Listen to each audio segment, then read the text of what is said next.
नमस्कार मंडळी, मी तुमच्या कोकणातलो आकाश वर्णे. तर मंडळी, ह्यो कणकवलीतल्या श्री स्वामी समर्थ मठाचो ह्यो दुसरो पार्ट. तर पहिल्या पार्टमध्ये काय झाला लास्टला, तर मठाचं काम अर्धा रावला. तर अर्धा रावल्याच्या नंतर काय झाला तर आजच्या ह्या व्हिडिओत बघा. आता पैसे किंवा काही कारणांमुळे ते तर बंद पडले. त्याच्यानंतर अनिरुद्ध बापूंच्या सेवेत विजय सावंत वगैरे या सगळा जो ग्रुप होता ते दुखंडे होते, विजय केळुसकरांची फॅमिली होती, दाजी केळुसकर होते, विजय कोदे होते, त्याशिवाय हे भाऊ पराष्टेकर होते, भाऊ कुलकर्णी होते, म्हणजे प्रकाश सापडे होते. अशा प्रकारची कणकवलीची बरीचशी मंडळी या ठिकाणी ह्या सेवेत होती. आम्ही पारायण करायचो, कोणाचा आजार असेल काय असेल तर त्याच्या ग्रुपने जाऊन पारायण करायचो. त्याच्यात भरपूर लोक होते कणकवलीतले, नावं घेण्यासारखी भरपूर आहे, पण थोडक्यात सांगतो की तेव्हा ते चालायचं आमचं पारायण आणि विनामूल्य सेवा. अण्णा महाराज आम्हाला जे काय मार्गदर्शन करायचे त्याच्यातून आम्ही हे शिकलो. भक्ती कशी करायची, देशावर पहिलं प्रेम करायचं, देशावर, जवानावर, त्याच्यानंतर समाजावर, आणि समाजाच्या नंतर समाज असेल तर देव आहे, आणि देव असला तर समाज आहे, अशी त्यांची शिकवण होती. ते स्वतः प्राध्यापक होते. ते मूळचे वाईचे, ओझरडे गावचे मूळचे. वाईला त्यांचं आता घर आहे, त्यांची मुलं बाळं आहेत. त्यांनी संसार करून त्यांचीसुद्धा खूप मोठी आख्यायिका आहे. त्यांचे गुरु, त्यांचे स्वतःचे वडील निर्मलानंद महाराज, अण्णाबुवा महाराज मिरज, निर्मलानंद महाराज सांगली, हे त्यांचे गुरु. त्याच्यानंतर ते नरसेवाडीमध्ये यायचे दत्तांकडे. अशा प्रकारची त्यांची सेवा चालू होती आणि ते सामाजिक मार्गदर्शन करायचे, कशी भक्ती करावी, स्वामी समर्थांची सेवा कशी करायची, पारायणं कशी करायची, गुरुदेवीचं पारायण कशी करायची, होमहवन करायचे, लोकांचे जे संकट असतील ते निरसन करायचे, त्यांना मार्गदर्शन करायचे. अशा प्रकारे त्यांनी जवळजवळ 78 शाखा निर्माण केलेल्या आहेत. मुंबई, पुणे, सातारा, सांगली, मिरज किंवा कोकणामध्ये आमची ही आहे. त्याशिवाय आणखी बऱ्याच शाखा आहेत, विक्रोळी, दादर, भांडूप. अशा प्रकारे सगळ्या ठिकाणी त्यांनी शाखा स्थापन करून लोकांना स्वामी भक्तीची शिकवत दिली. कणकवलीच्या लोकांचा, बऱ्याचशा लोकांचा याच्यामध्ये सहभाग आहे. बरेचसे लोक अननोन आहेत. नाव पडल्यानंतर त्यांनी अनिरुद्ध बापूंची सेवा चालू केली आणि ते तिकडे गेले आणि मग या मठाकडे कोण बघत नव्हतं. 9 वर्ष, जवळ 9 वर्ष पडून होते अर्धवट. आणि त्याच्यातच अण्णा महाराज गेल्याचं मला 4 वर्षांनी, ते गेल्यानंतर 4 वर्षांनी कळलं. माझा संपर्क तुटला अण्णांशी.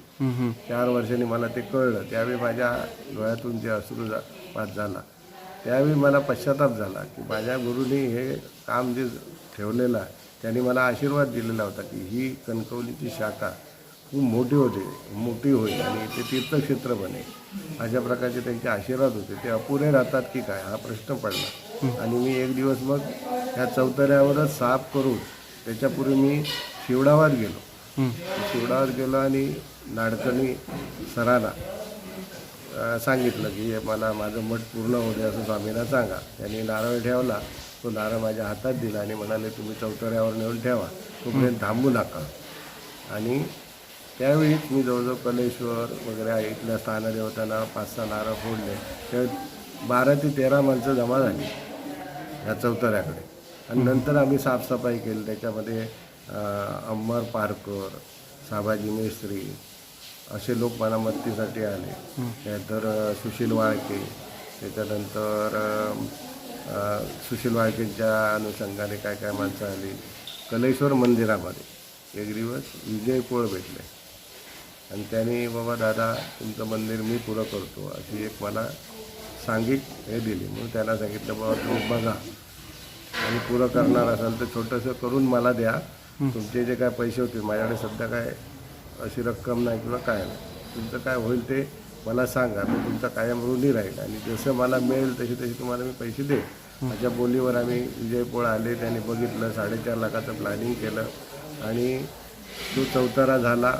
त्याच्यानंतर पिलर झाले आणि छप्पर घालताना ते म्हणाले काहीतरी पैसे जमा करा.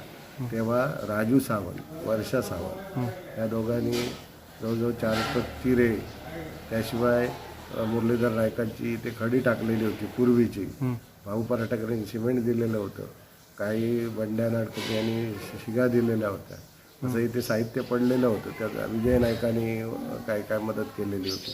अशा लोकांची मदत इथे सुरुवातीला पडलेली म्हटलं तिथे घे तुझ्या ताब्यात. त्याच्यात मग प्रत्यक्षात पहिले पैसे आणून दिले राजू सावंत 10,000 रुपये. तिथून सुरुवात झाली. माझ्याकडे 40,000 त्यावेळी साठलेले होते.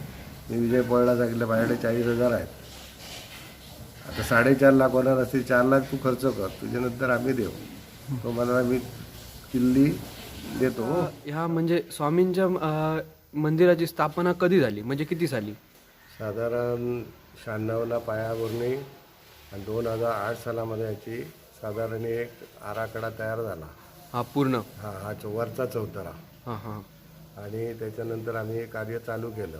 हां आणि दररोज त्या दिवशीपासून आज तागायत उपासना थांबलेली नाही. हां आमचं मृत्युंजय जप, हां महामृत्युंजय जप,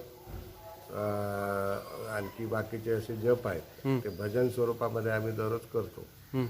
त्या दिवशीपासून आजपर्यंत आज तागायत उपासना थांबलेली नाही. दर गुरुवारी पारायण असतं. स्वामी चरित्र सारामृत 21 अध्याय ते साखळी पद्धतीने असतं. आणि ते इथे दर गुरुवारी आता सुद्धा त्या पारायणाचा वेळ झालेला आहे, तर ते पारायण आम्ही करणार. बरं. त्यानिमित्ताने लोक इथे प्रश्न उत्तर विचारायला येतात, किंवा कुठलं तरी मार्गदर्शनासाठी येतात. सामाजिक काही कामं आम्ही इथे करतो. धार्मिक दत्तयाग, दुर्गा सप्तशती, दर पौर्णिमेला होम, दर अमावास्येला होम, ही अशी जी जागृती करायची असते चैतन्याची, ती जागृती करतो या उपासनेच्या माध्यमातून. आमच्या गुरुने अण्णा महाराजांनी सांगितल्याप्रमाणे हे पारायण करतो, जप करतो, नामस्मरण करतो. नामस्मरण करायला लोकांना सांगतो. देव जर मिळवायचा असेल तर आधी पेरा, नंतर उगवेल. खडकावर धान्य टाकून ते उगवणार नाही, हे त्यांचा पहिल्यापासूनचे वाक्य आहे. हा पहिल्यापासूनचा उपदेश आहे. जसं स्वामी म्हणतात भिऊ नकोस, मी तुझ्या पाठीशी आहे. तर खरोखरच या कलियुगात स्वामींची प्रचिती आहे. स्वामी साईबाबा, भालचंद्र बाबा, राहुळ महाराज, साटम महाराज किंवा नामदेव महाराज, गगनगिरी महाराज, हे सगळे जे महाराज झाले ते एकच आहेत. साईबाबा म्हणा, गजानन महाराज सगळ्यांचं एकच व्याप आहे. म्हणजे एकच रूप आहे सगळ्यांचं. एकच रूप आहे. दत्तगुरु आहेत किंवा ते विष्णू रूप आहेत. शिव म्हणा, आदिमाया म्हणा, ही जी काय आपण पाषाणं बघतो किंवा काय बघतो, किंवा अल्लाह म्हणा, येशू म्हणा, किंवा बौद्ध म्हणा, किंवा गुरु नानक म्हणा, हे सगळे जे धर्म किंवा पंथ आहेत ते एकच आहेत. परमेश्वर हा एकच आहे. आणि साईबाबांनी कटाक्षाने सांगितलेलं आहे की सबका मालिक एक आहे. पण आपली माणसाची, आपण माणसानेही फाळणी केलेली आहे माणसामध्ये.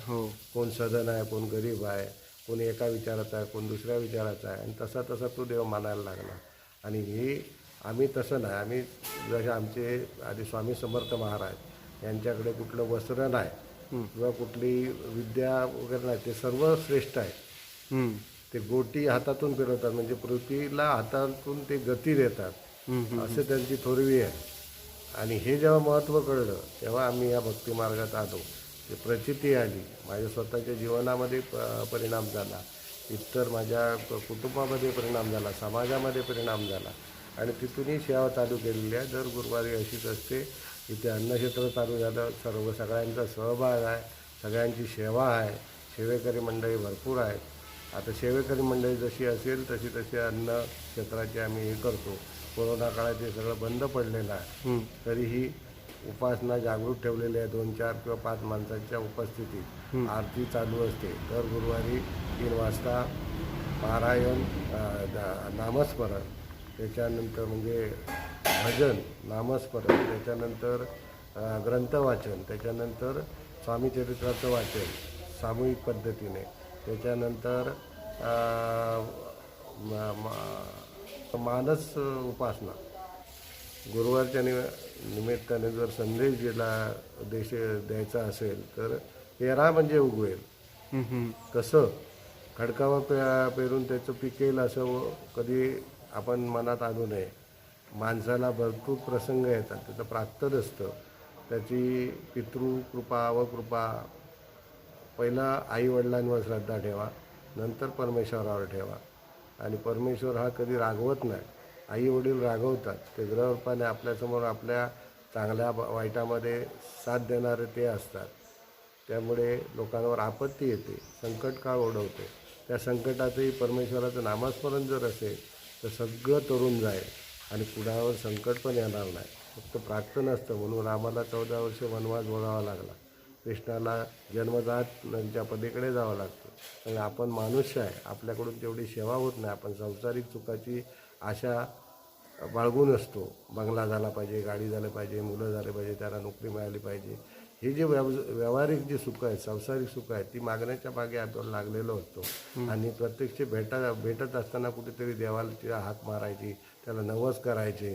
आणि नवस केल्यानंतर तो फेडायचा नाही.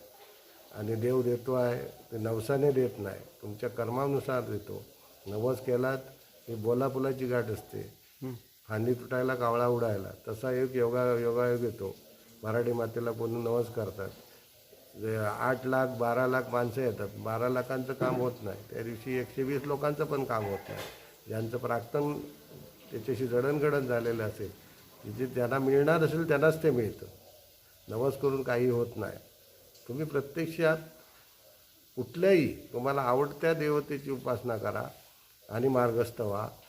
आणि आईवडिलांना पहिलं विचारा, त्यांची अप्रत्यक्षात आपल्याला जे काय आशीर्वाद असतात ते फलद्रूप होतात आणि माणूस लहान किंवा मोठा बनतो. जर सुखी बनायचं असेल तर पैसा हे सर्वस्व नाही. तर तुमची जी मानवता आहे, तुम्ही लोकांना कसे मानता, लोक तुमच्याकडे कुठल्या नजरेने बघताय. पैसा असून तो कोणीही घेऊन जात नाही. अकाउंटवर कितीही पैसा असला तरी दुसऱ्यासाठी तो देत नाही.